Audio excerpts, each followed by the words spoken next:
Hi Tim, can you give us some team news ahead of the game this weekend against Bristol City? Yeah, well, with the game against Crawley last week being called off, it's given the chance for 4 players to step up their fitness.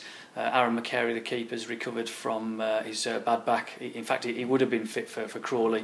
I think he was back in training on the Friday before that game was postponed.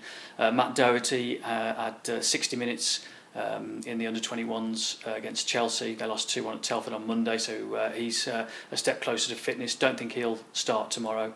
The best I think he can hope for is being on the bench.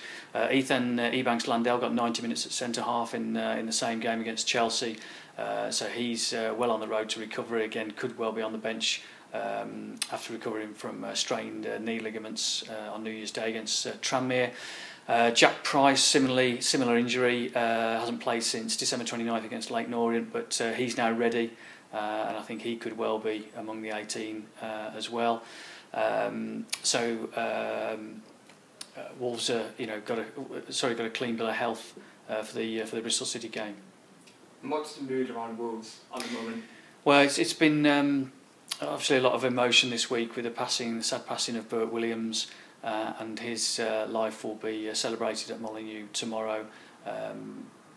Bert's one of the players sort of extremely highly regarded at Wolves and as a massive part of their glorious history, and he's right up there, with the top people of Wolves royalty, if you like, and he'll be celebrated with a minute's applause. Before tomorrow's game, and I think quite a few, there'll be fans who perhaps haven't attended a game at Molineux for a while.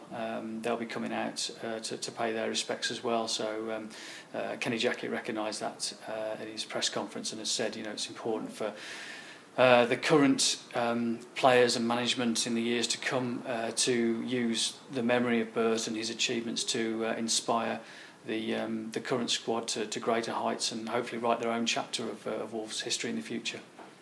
Speaking about players there, any transfer news at the moment?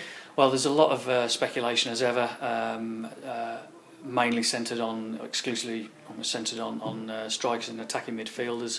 In terms of incomings, I believe that Wolves will submit another bid for Coventry striker Leon Clark. Probably after Clark's involved in the Sky Blues FA Cup 4th round tie at Arsenal on Friday night. I believe he's Jackett's #1 target, despite all the links with plenty of other strikers in this window. And we'll have to see if that comes to fruition in what's probably going to be an interesting few days of tapering down to the closure of the window. A lot of players who are perhaps on the fringes at Wolves at the moment, the likes of Kevin Doyle, Bakary Sakho, Bjorn Sigurdsson, Wayne Hennessy, Jamie O'Hara, but Jackett has again told us that there's no interest. There hasn't been any approaches for any players at the moment. I believe Celtic have though had a loan approach for Lee Griffiths turned down. He interestingly this week said he'd consider a move to Celtic. And I believe that Wolves would look at that. If the deal was right for them, I think they would sell Griffiths if they felt that they've got a suitable replacement. Now they have signed Nora Dicko, who's seen as a central striker, a goal scorer, but I think Jackett still wants to get another attack-minded player, whether it be an attacking midfielder or more deep-line centre-forward, over the line before he'd consider selling. But he has stressed that he wants to keep as many strikers as possible, so that they're as strong as they can be in the last 20 games of the season. And what's your prediction for the Bristol City match? Well, Wolves have got tremendous record against Bristol City, unbeaten in the last 13 meetings, unbeaten in 20 games at Molineux against them going back to 1931, 16 of which have been won.